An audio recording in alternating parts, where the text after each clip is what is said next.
Hello, everyone. Welcome back to the All Right Talk Show. And this week, my guest is not only a friend of mine, but also, in my opinion, one of the most knowledgeable personal trainers in the industry. Elan, thanks for coming on the show. How are you? Thank you. Keeping well, man. How are you? Yeah, very well, Very well, thanks. Really good.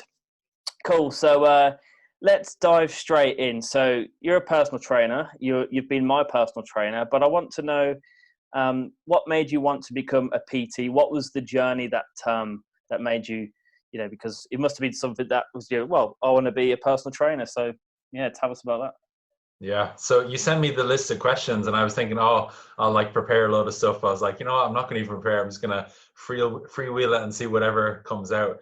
And it's been quite a crazy journey because, like most people, I never it wasn't like I started college and like, oh yeah, I know I'm going to be a personal trainer or I'm going to do this and that. It was just such a journey from when I finished secondary school.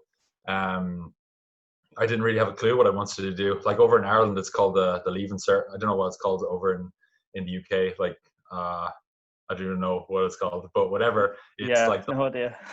in school, I was really skinny, was like really insecure. Like now I'm like 95, 96 kg, but back then I was like 65, 66, and just a completely different person. And I had no idea of what I wanted to do or who I wanted to become or anything like that. So I ended up actually taking a year out at the end of secondary school and just give myself some time to think. Like everybody else was going off to college, but I was like, I knew that I didn't know for sure and I wanted to give myself time. So I ended up taking a year out and really kind of thinking about it, and then I chose a course to do, and thankfully got that for college. So I ended up going to college when I was 19 to do a degree called sports management and coaching in Blanchardstown, which is in like the north part of Dublin.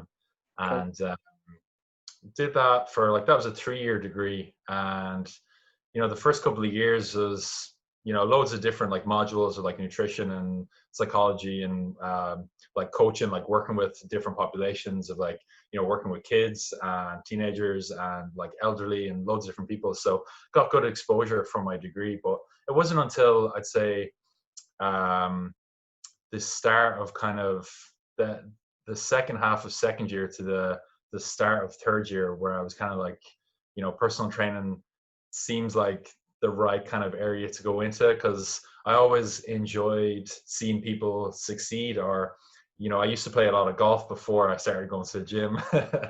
And that was like my main passion when I was like 14 to like 17. And I always enjoyed kind of the coaching element of that, of like giving people tips and seeing their game improve, or seeing that they will be feel happier from the results that they got. So I always knew that I wanted to kind of be in that kind of role of being able to guide somebody along the path to achieve whatever their goal may be. So it kind of fitted then with personal training, like towards the end of my degree. Because at the end of my degree, I was able to get, you had to apply for it, but you can get what's called onto the Register of Exercise Professionals, Yeah. which is like one of the main bodies in Ireland. So if you do like a degree, you can apply to that. A lot of people do get it if you're on like a 6-week course, but obviously you're going to have more knowledge if you do degrees. So I was lucky enough to get onto that, and that was kind of what started my personal training endeavors.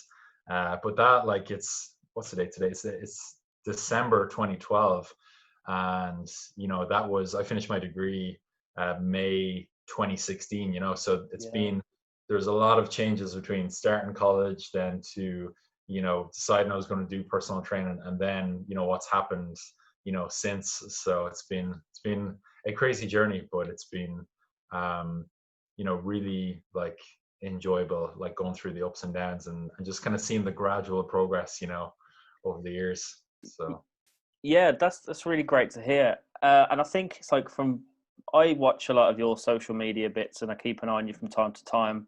And the content you put out is great. And just from the year I've known you, I feel like I've seen you grow as a person, because you're always putting videos on mindset and, you know, how to overcome stress, anxiety, and things like that. So I Hmm. think it's great that, like, you're the first PT that I've personally come across that talks about mindset and growth, and, you know, if you have a bad day, it's okay. And yeah, I just Yeah. think it's different to see that in the industry. But then again, I'm not in the industry, so would you say that's quite uncommon in the industry, the mindset side of things, or? It depends from person to person. Like the one thing that I really despise is people being super preachy about it. So I'm really aware of that, of trying not to be preachy or overbearing, or like I always try to stay in my lane and only kind of, first of all, I only work with people who are willing to, be coached or want to, grow as a person or change. I think that's really important as a personal trainer.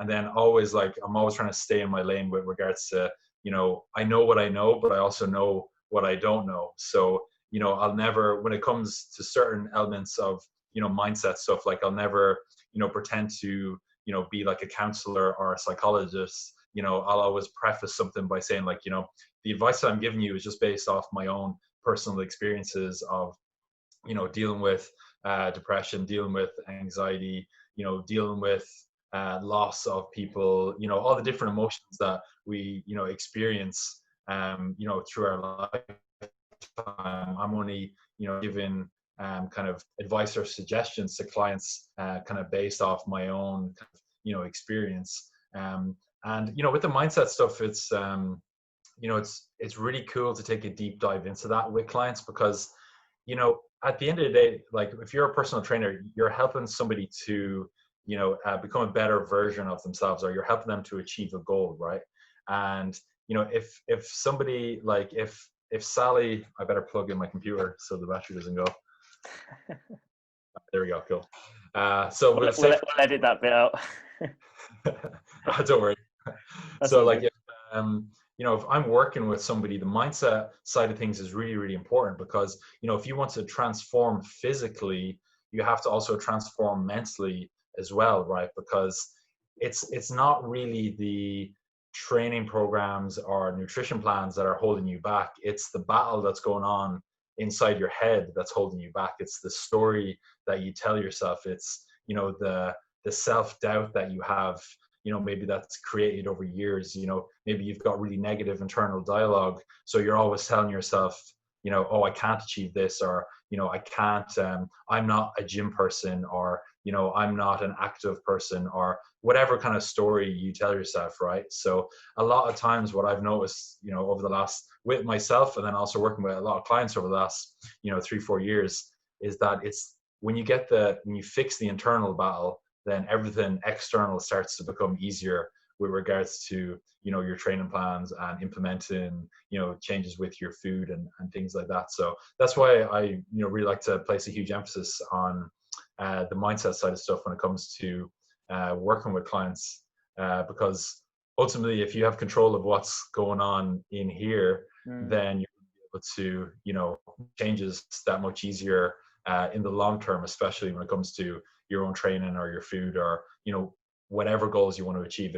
It's going to go outside of just what you're going to achieve in the gym, but what you can then achieve in your career, or the type of person you're going to be when you're with your boyfriend or girlfriend, or it has such an impact on the rest of your life. So it's mm, I think it's really important for that reason. But yeah, a lot of people, I wouldn't say focus on it, maybe because there's just they might just have had enough experience. Like, I'm kind of happy enough to discuss a lot of mindset stuff, because I spent like over a year going to a counselor, and like nearly every single week for like an entire year, I would go to a counselor for like an hour a week, and take such a deep dive into my own kind of mindset. And I've really got to become so of like myself as a person. So when you start to understand yourself better, then you can start to see the different patterns that happen with other people as well, because humans, like, we all kind of look different on the outside, but internally a lot of us are the same, and kind of like our habits, or the way we think of being positive or negative, or mm. dealing with depression or anxiety. A lot of these things are really common, so I think when you can understand yourself, then it's easier to understand other people as well. Yeah, I couldn't agree more with what you're saying. And it's funny you should say that, because um, the whole like with humans, we are all the same inside. But I was listening to this podcast actually today, and the guy on there was saying that as humans, we're born negative. Like we just well, I think it's kind of true. Like we are born negative, and like because we don't, for some reason, people are drawn to negativity and not so much positivity. And like it's so easy to say, oh, I can't do that, I can't do this. And it's interesting to see, why are we conditioned like that? Why are we born like that? Like, I don't know, have you found the meaning to that yet? Do you know why we're kind of born like that? Do you have any thoughts on that?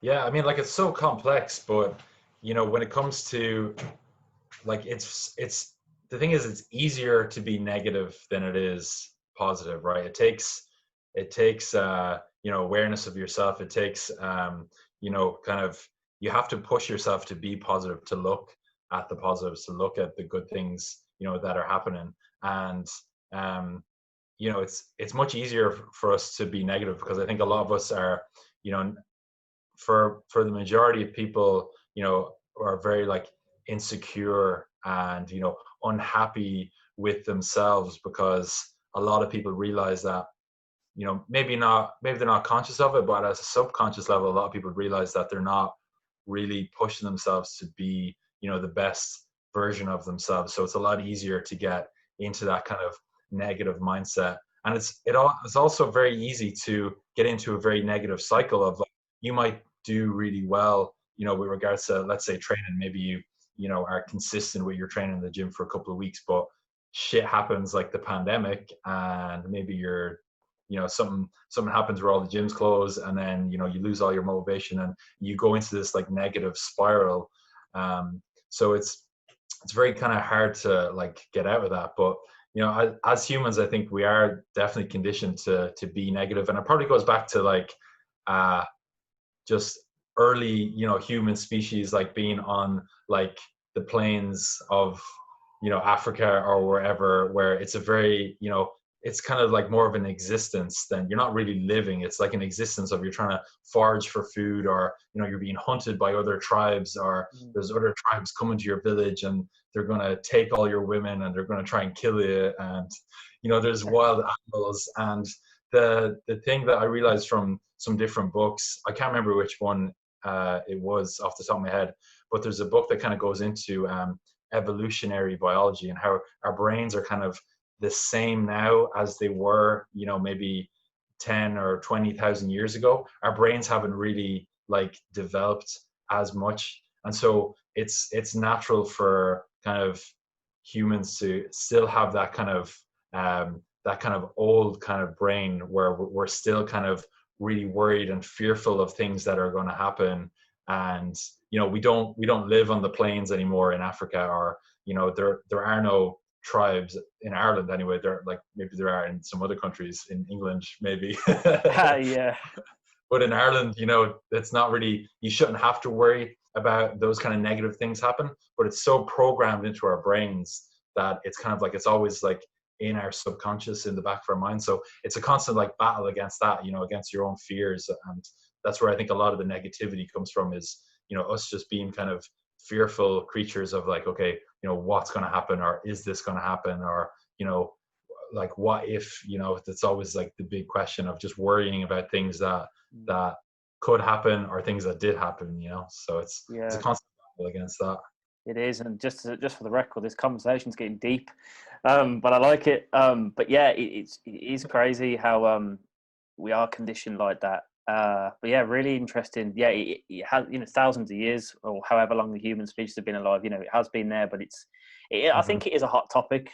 In the past probably like 5-10 years, and we are starting to probably learn more about the brain every day. Hmm. Yeah, Yeah, it's and super. there's two different. I read this book recently as well, and there's two different sides to like the belief system. There's the positive self-image belief and the "I can" belief. And it's this book called The Midas Method. So I recommend anyone that's never read that before, go and read it. And it's kind of like conditioning yourself. Like the positive self-image belief would be like if you're going on a skiing holiday and you say, "Well, only rich people can do that." Well, that's a positive self-image belief because you're, let's say, for you're not wealthy. It means you can't go skiing, which is a load of nonsense. And the "I can" belief will go back to the skiing analogy, be like, "Oh, I won't be able to ski because I'm not athletic enough." Well, no, you can start as a beginner. So there's two types of belief, and they can be overcome. The "I can" belief can be more overcome than the positive self-image, because that's more internal. But yeah, just something that I thought I should share because I read that the other day. Definitely, yeah. But yeah, so next, moving on to the next question, I just wanted to talk about the personal training industry. So, what's your thoughts on the industry as a whole from different countries? Is it different? Is it competitive in Ireland compared to other places in the world? Like I reckon America and the UK are probably pretty competitive. Yeah, it's interesting because I used to think of business and personal training in terms of competition, but it might sound this might sound really arrogant, but I actually don't see anybody as competition, and there's a specific reason for that, and it's because everybody relates to everybody differently, right? So I might put out the exact same video about the exact same topic that you put out, Shane, but there might be 20 people and 10 of them might relate to me and then 10 of them might relate to you, because at the end of the day, people kind of relate to you for the most part based off what value you can bring and how you can kind of solve their problem, but also kind of just how you are as a person in terms of like your personality and your manner and the way that you speak and the way that you look, obviously, has a huge impact on things as well. And that's just the truth of it. And so I don't really think about things in terms of competition because I know that there's always going to be people that relate to me for the value that I bring, and then there's always going to be people that don't relate to what I bring out in terms of content and stuff like that. So I never really worry about it or think about it in that sense. But there's definitely a lot of people doing personal training in Ireland.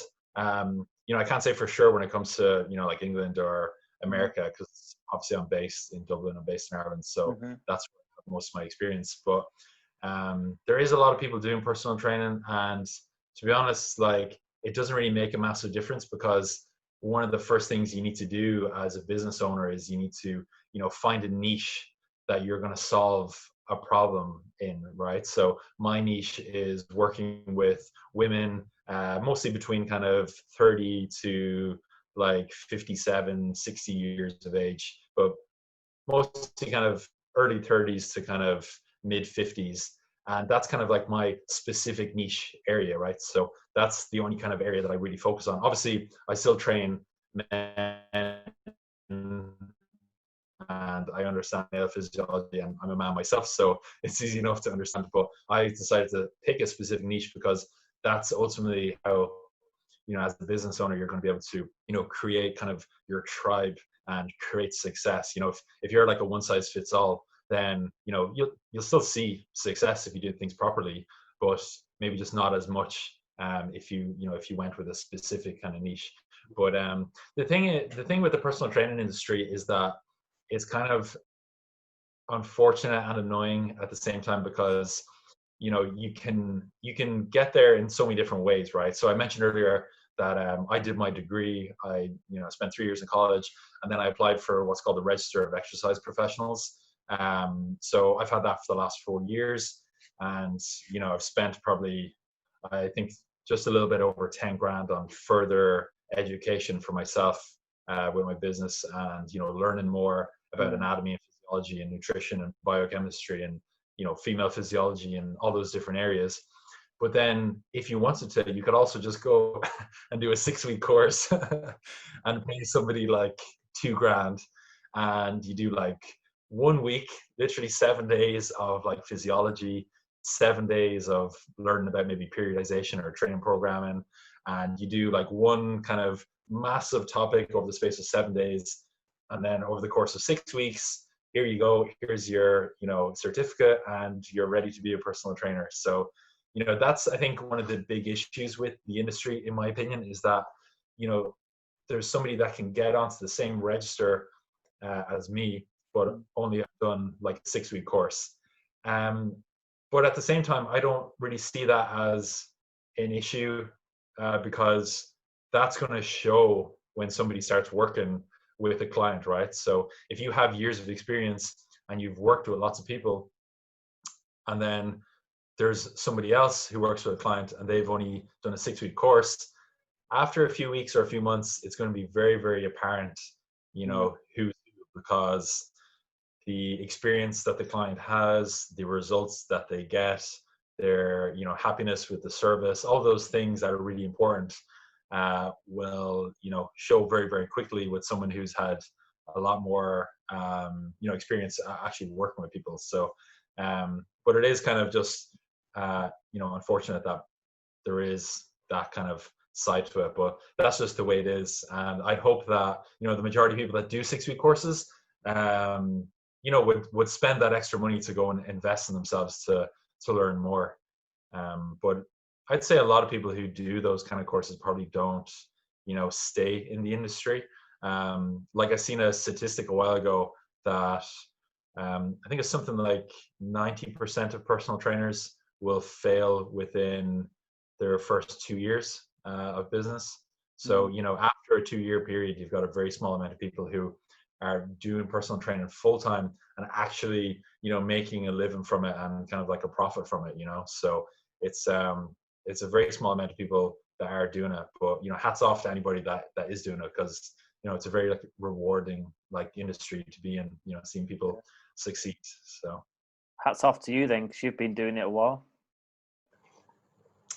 so it's 2020, almost 4 years. March Yeah, 2017 yeah. was when It's I started, but it was a complete failure for me for a while though, because when I finished my degree in May 2016, I knew I wanted to do personal training, but I didn't have a clue, and my ego was definitely getting in the way at the time, being like, you know, I'll just, you know, become a personal trainer and whatever I was bullshit I was thinking at the time. I really didn't have a clue, but I thought I had a clue, and my ego was definitely a problem at the time. So it's good that I sorted that out. But I was definitely a failure when it comes to personal training for a while, like from, you know, June 2016 up until I actually started working in a gym in like, you know, March 2017. So that there was that initial, you know, kind of 9 month period where, you know, I was really trying to just figure things out and get going, you know. So it wasn't I didn't exactly just like go like this. It was more like this, and then started to slowly go up. yeah, up and down. Yeah, for sure. Now it's good, and it's good. It's good that, you know, you've kind of, as you said, you broke that 2 year barrier according to the statistics, and you realise what you needed to improve on. And, you know, ego is a huge thing in business, and I think in everything in life. And, you know, you've seen that, yeah, and you've seen that early, and you've kind of gone, right, I need to sort my ego out, and that's probably one of the elements that's helped you progress and last, you know, get to where you are 4 years in. Yeah, it's a big one because, you know, if you think you already know everything, then how are you going to ever learn anything? You know, like you've already like placed a limiter on yourself if you think you already know everything, and that's just a classic sign of like your ego, you know, getting in the way from the start. And I have no problem admitting I had a massive ego and a very big chip on my shoulder from a young age, because, you know, I was really insecure. You know, I was a bit of a loner when I was growing up. I didn't have that many friends, so I definitely had a chip on my shoulder, and your ego is like always there to protect you, right? Mhm. But in protecting you, it also hinders you from and stops you from growing. So when I didn't even realize I had an ego until I read Ego is the Enemy by Ryan Holiday, which is definitely one of like my main book recommendation for anybody, male or female, because becoming aware that you do have an ego, and then kind of dealing with it and realizing that, okay, maybe I'm not as good as I thought I was, you know, I'm not as smart as I thought I was, maybe I do need to invest more money in myself. I need to, invest in coaches who are smarter than me, work with people who are more talented, more educated than me, and, just learn from people instead of, thinking you already know everything.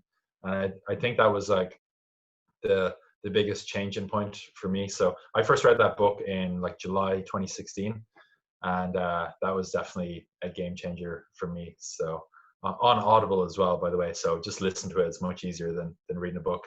Yeah, that's fantastic. I've got that actually. I've got a credit available on my Audible, so that will be my next book. So yeah, great shout that, Elan. For sure. Like it's so worth it. Like it's long. It's about I think it's about 8 to 10 hours of listening. But if you put it on 1.5 times speed, like you'll get through it in a couple of days. So it's well worth it. Brilliant book recommendation there, folks. Right.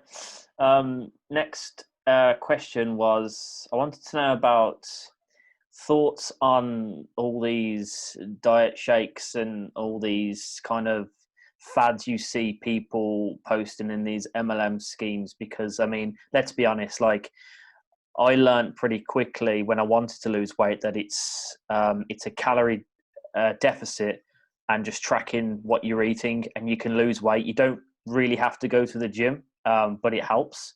So, what's your thoughts on these shakes and this, I'm going to call it a bullshit phenomenon?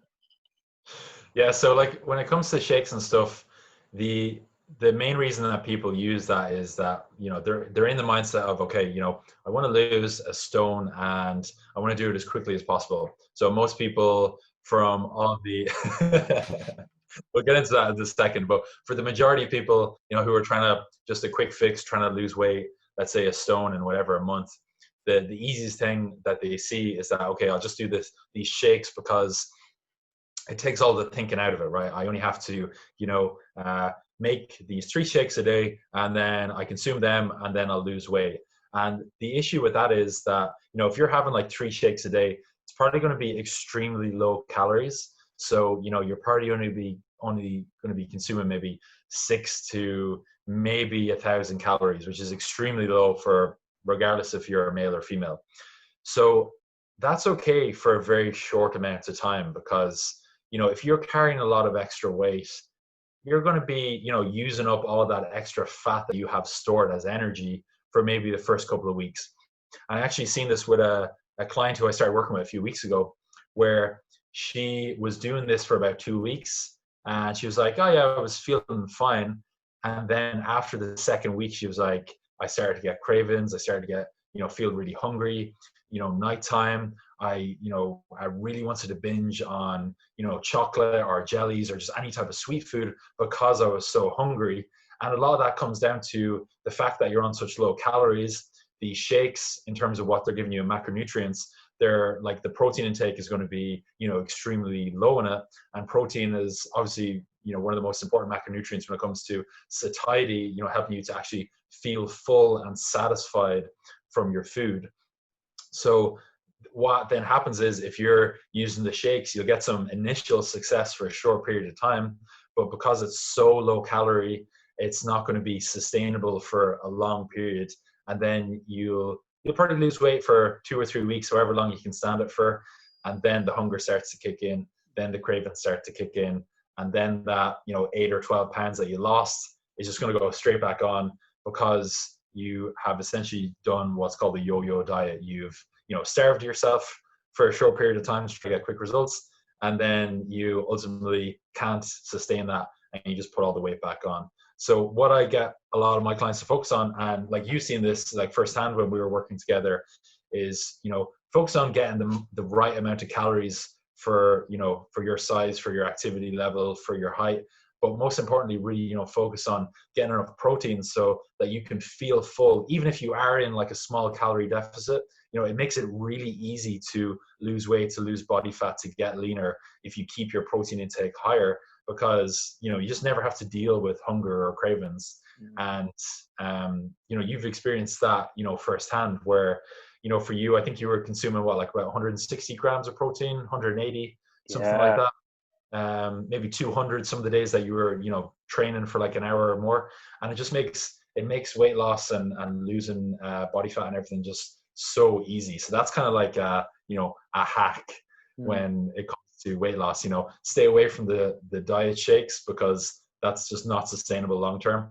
And then just focus more on getting enough protein and having that balance with like your macronutrients and everything. So I totally agree, and certainly the way to go. yeah, 100%. And you taught me that, and I had no knowledge of food before. And I think not. Sorry, food is a subject that we all actually really need to be knowledgeable on. And I know we get taught it in school to the extent like you. I mean, I guess you might learn it in either probably not a cooking class, more so like A level physical education. Home economics, like some people would learn it in that as well. Mm. Yeah, exactly. So, like, it's not. I think it should be taught. Food should be, what's in the food. We should be taught how to calculate macros and stuff at an early age, because as this country is pretty overweight, as you know. I'm not sure about Ireland, but yeah. So I think that's something that should be taught in schools. Yeah. And like the thing is, like, it kind of comes back to ego in a small way, because we eat food from a young age and we eat food all our lives. When we become adults, we kind of just automatically think like, oh, I know what I'm doing, because it's just food, right? Food is food. Like, does it make a difference like what you eat? Like, if I have scones in the morning, or if I have porridge, or if I have eggs, like, it's just food, right? But the more you learn about kind of nutrition and nutritional biochemistry, and just how much of an impact carbohydrates, fats, fiber, protein, all these different macronutrients, how much of an impact they have on your energy levels, how you feel, your focus, your concentration. You really start to understand then the changes that you need to make. But it's kind of, I think a lot of people just don't have that kind of outer awareness of just how much of an impact food is having on them. And it's great then when there's people like you, Shane, who are willing and want to learn to try and improve. And because ultimately once you learn, and it's really, really simple to learn as well, it's like once you kind of learn what works best for you and your body, then it's pretty much the same for the rest of your life. It might change a little bit when you get to your 40s and 50s, when your testosterone levels or your hormones start to change a bit. But once you learn those what works for you, you can just kind of put that on autopilot, and it becomes a part of your lifestyle then for 20s, 30s, 40s, and makes life so much easier when it comes to work and training, and just feeling that like the best version of yourself. So true. I don't think it's that much effort to really learn what works for you. I mean, what annoys me is when I've heard people say before, oh, well, Stacey down the road, she lost weight by doing this and this, she lost a stone this quickly. I'm like, well, one, Stacey, she's like probably 10 stone heavier than you are. Two, she probably starved herself to death. So there's all these factors. You can't compare yourself to someone else. It's like you've got to do what works for you. You've got to tailor. It's kind of like going into a suit tailor shop, isn't it? And getting a suit tailored for you. You've got to see what fits you. Yeah, no, absolutely. And it's so easy nowadays, especially with social media, to just like compare yourself to other people, because all we see is like social media is the highlight reel of somebody's life, right? For the most part, with the majority of people, all you see is what they want you to see. You can see all of the good things that are happening in their life. You don't tend to see, like, some people who are really honest and upfront, you do. But with the majority of people, you just see what they want you to see, which is usually just the positive, the good stuff. Like, oh, I lost 10 pounds and like I feel great. But they might actually inside be like, I lost 10 pounds and I had to starve myself, and I actually felt shit for like a month.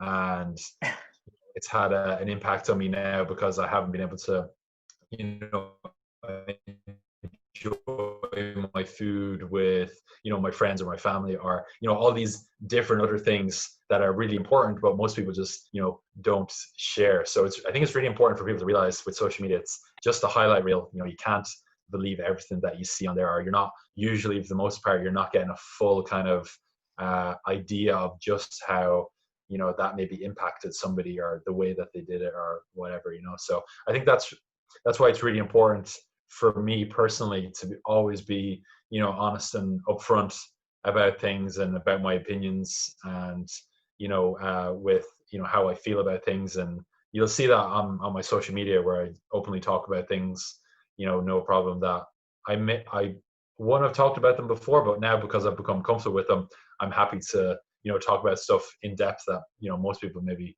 wouldn't feel comfortable talking about. So I think that's really important. Yeah, expose those demons, I say. Yeah, exactly. Draw them out.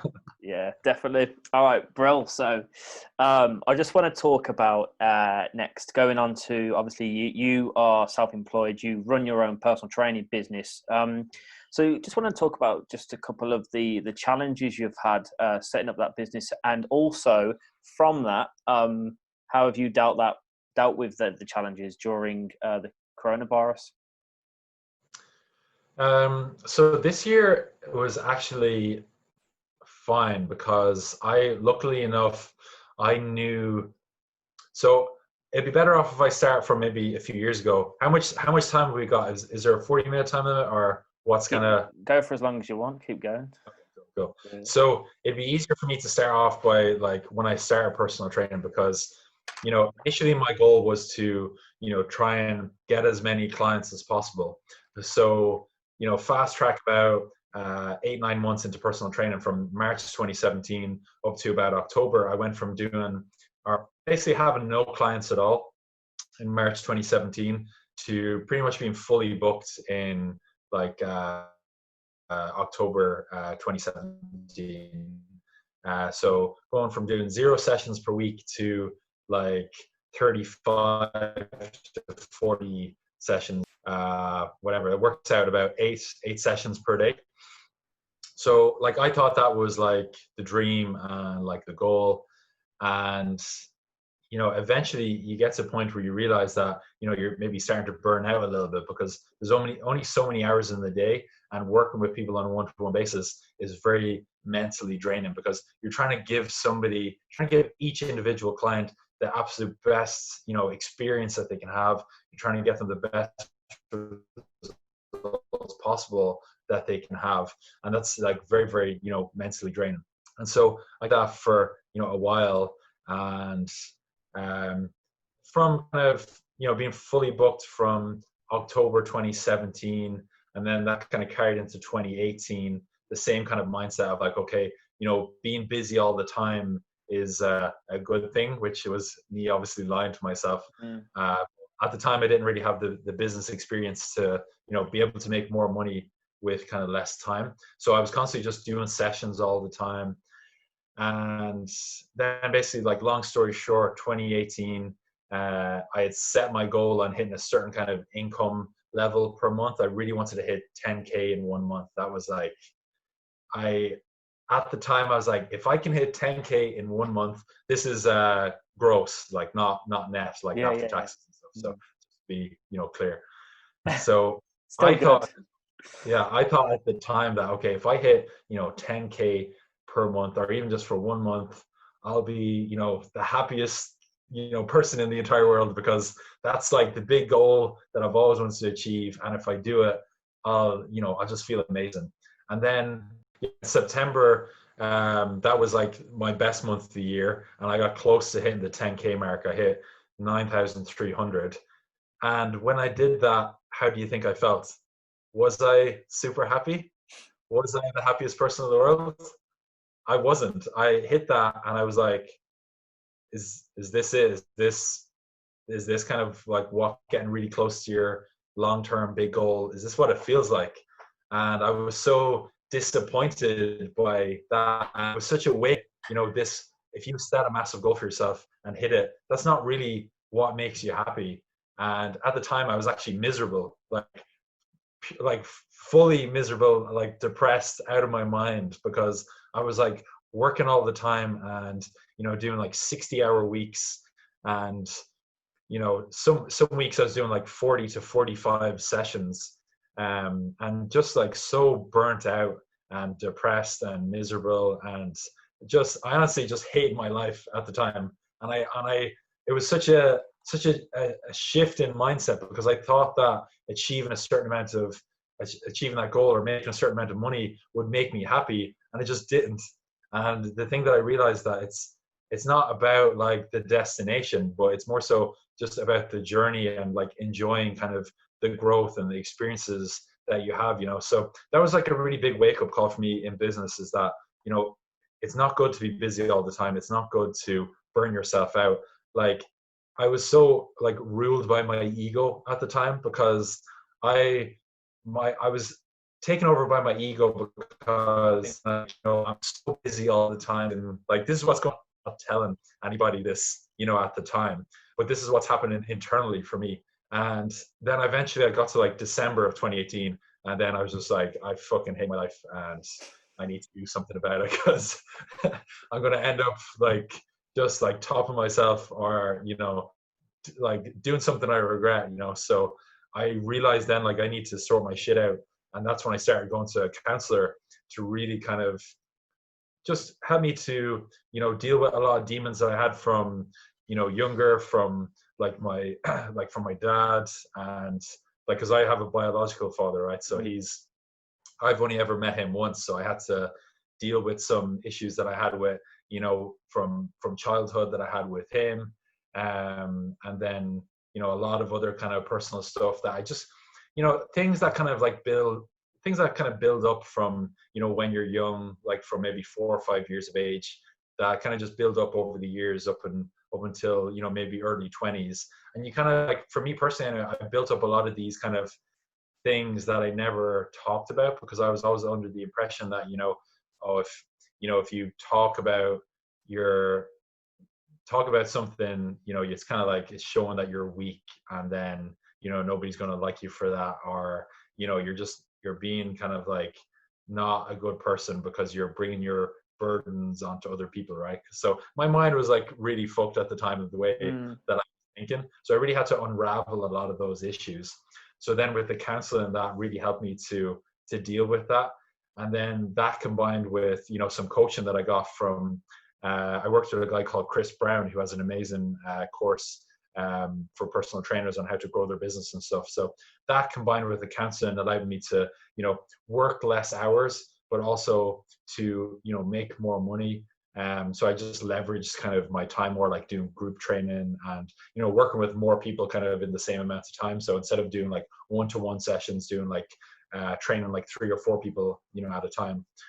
And so that was really like a big awakening for me, like business wise. So then after all that kind of finished, I was feeling much happier once I started doing the counseling and started to understand myself a lot better, and unravel all those kind of like personal issues that had built up over the years of so many different things, like losing like one of my best friends when I was younger, his dad actually got cancer and passed away when I was like 13. So that was really hard. And some other people passing away, and trying to deal with like insecurities that I had built up from being a teenager, and all those different things.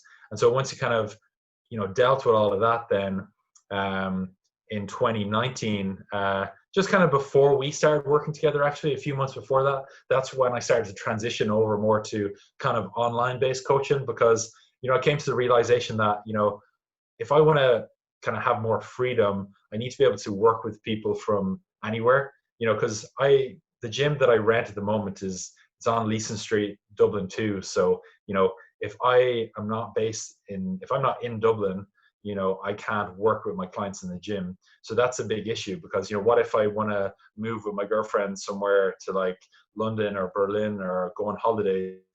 I have to stay in Dublin because that's where the gym is. So it kind of just made sense to move things online, because then I can work with somebody, and it doesn't matter where they are. Like, you were in New Zealand and I was in Ireland. There's like 11, 12-hour time difference. Yep. Sometimes. And, it didn't matter because we were working on an online basis. So that was, really big, change for me. So that's why I initially started changing over to more online based coaching, and like around kind of June, July of 2019. So I was kind of really fortunate and lucky that when the pandemic happened, I was like, oh, I have the setup for online anyway. So, the pandemic isn't going to make a difference, because I can work with people from anywhere. So, it doesn't matter if we can't go to the gym, because, we can just do a video call, and we can do our PT session via video. You're at home, I'm here, and it's a great way around the pandemic. So I was very fortunate and consider myself very lucky that I kind of already been moving to more kind of online based training. So this year has been really good for me because it kind of gave me a kick up the ass to really go 100% in on online coaching, because before it was like this is really cool, but I still have the gym there anyway. But then when March came along and the government was like, no, you have to close the gym, that was like a really good kick up the ass, and kind of lit the fire under me to be like, let's make this work. So 2020 for me, to be honest, has been a great year business wise, because it's just opened up a whole new a whole new kind of demographic, or a whole new bunch of people to work with, because I'm not just limited to the people that live around Dublin. I can target people with advertising all around Ireland, or I can work with people from Saudi Arabia, or I had one girl sign up, she's Irish but she's living in Canada, and so it's just so much more opportunity that way. So it was really cool. So I know that was a bit long-winded, but I just wanted to give you an idea of kind of like why I kind of like made some changes with my business, and kind of the underlying reasons as what really caused me to change. Because I think a lot of people don't really talk about that. They'll say like, oh, I did this and I did that, and my business grew. But a lot of people don't really give you the in-depth kind of not so sexy stuff as to what caused them to change. So I think it's more realistic if I share that, and I think other people can relate to that as well. So well, we're 50-50 on this show. We like the not so sexy and the sexy, so sexy over there. So no, I really appreciate you sharing that, and it has been a mad journey for you, and I'm really chuffed that this year is seeing you transition to a more online business, and going forward I can see that you will have that flexibility now of going wherever you want. So yeah, fantastic stuff. So cool. So we're just coming towards the end of this show. So I normally ask what's that? I love the t-shirt. You're gonna have to get me a guest list when you're playing in Ibiza, if you're playing in DC10 or Amnesia or Privilege or any of the big clubs. So for those listening, if you can't see, which you probably won't if you're listening on iTunes or Spotify, I'm wearing my DJ t-shirt which says ENAS. So that's what Elan's just reading there. But yeah, guest list for life. Don't worry. Each guest list for life. Perks. Perks, that's the one. Cool. So we'll just finish off the show with just 3 random questions that I ask all my guests. Question 1. What is your favorite movie? Go. Oh, all right. So I was going to give you the first one that popped into my head. Shawshank Redemption. Fantastic. Yeah, brilliant movie. Love it. I'm also a massive Star Wars fan and geek, so anything Star Wars is also amazing to me. Yeah, if anyone watches Elan's videos, he's always wearing his Star Wars socks, I think. You got Star Wars socks? It's either that or like a Joker t-shirt, because I'm a huge Batman fan as well. That's the one. Yeah, lovely stuff. All right, cool. Question 2, favorite destination?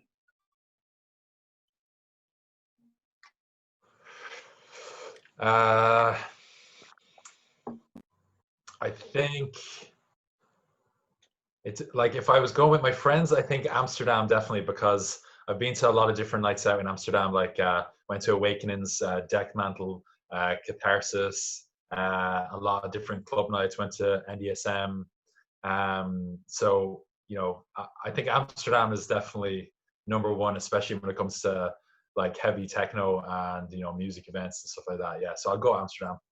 Brilliant, love it. I've never been to Amsterdam. It's somewhere that I really want to go, but I think it's up the road, so I can go pretty much any time after the pandemic. Just go to a coffee shop, get lost in there for about 10 hours. Yeah, for anybody that doesn't know what that is, Google it. Drinking coffee, obviously. yeah, obviously it's drinking the old coffee, not spiked at all. No. Yeah. Cool. Final question. Name something that grinds your gears, gets on your nerves. Oh, Jesus. That's one that like I really try to keep anything that grinds my gears to a minimum. Uh, Off the top of my head,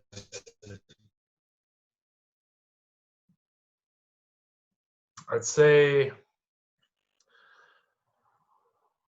people when it comes to like yeah, I think when it comes to like ideas or like training or nutrition or anything in general, people who are dogmatic in their views, who believe that, okay, this, my way is the best way to do it. If you don't do it my way, then like you're just wrong. Like people who are dogmatic in their views, like for example, there's a lot of people who are like, okay, keto is the best diet that you can do, and you have to be, keto, or vegans, like I've nothing against vegans, but there are a lot of, or we'll just say some vegans out there who are very dogmatic, and they're like, oh, you have to be vegan, and if you're not vegan, you're just a piece of shit, and I can't even talk to you. So those people, that are dogmatic in their views, that think there's only one way to do things properly, that's kind of what grinds my gears the most, because there's always a time and a place for everything, especially when it comes to like nutrition. Like it's no problem with being a vegan or vegetarian or a meat eater. It depends on kind of what ethical choices are important to you. So that's definitely one that grinds my gears for sure. Love it. Cool. Well, thanks for answering those questions. So, yeah, we'll just wrap that up then. Final question. How can people Yep. get in touch with you? What's your socials, and how can people get in contact? So best way to get in touch, you can email me. It's elan@coachelan.com. So ELAN. You can visit my website. It's coachelan.com. And then it's pretty much Coach Elan everywhere. Instagram, Facebook. You can have my personal Facebook if you want. Elan Darcy, Darcy. But I'm on pretty much everything: TikTok, Instagram, LinkedIn, Tinder. No, I'm not on Tinder anymore. Used to be. Yeah, the best way to get in touch is elan@coachelan.com, email, or you can check out some of the different programs that are available on my website. So my main program is my 90-day body and mind mastery program. And then one of my other programs is my 8-week transformation program. So if you want more details about that, just go to my website, and you'll be able to get a free consultation if you want to my website. Just click the link, and you can book in for a free consult, and then we can have a chat about your goals. Perfect. And just a side note on that, I can personally vouch to say I've done it, and it did change my body, and more importantly, my mindset. So definitely worth the punt. All right. The progress you got, man, was amazing. So I was absolutely delighted. You got so strong in a short period of time. I know. Yeah, I couldn't believe it. So just a quick bit of context there. So I think I was doing a 45-degree incline, and when I first started, I was benching, what was it, 9 kilo or something in each hand dumbbells, and then I reached up to 22 kilos in each hand, which is what, 44 kilos in a Yeah. matter of 12 weeks. Mm-hmm. Yeah. So really big strength gains. Very impressive. Yeah, tough, but if it's not hard, why bother? Exactly. Cool. All right. Well, Elan, you've been a fantastic guest. I'm sure this will go down a treat with everyone. So, yeah, really appreciate your time. Thanks for coming on the show. No problem at all. Delighted to be on the show, Shane. And I was really looking forward to it as well, because obviously with the pandemic and everything, there's not really like a whole lot of excitement going on. Like, it is great to like be in the gym and, working with clients and stuff, but there's not a whole lot of like different stuff that's happening at the moment. So when, we were talking about the show, like I was really looking forward to being on it and just having a bit of a rant and a chat and a catch up. So it was brilliant. So thanks a million. Really appreciate it. Yeah, no problem. Just make sure to share it with all your mates, and I'll be happy. No, I will do for sure. No, brilliant. No, thanks again. I really appreciate it. So we'll just wrap it up there. Once again, thanks for tuning in this week, and We will speak to you again soon. Ciao.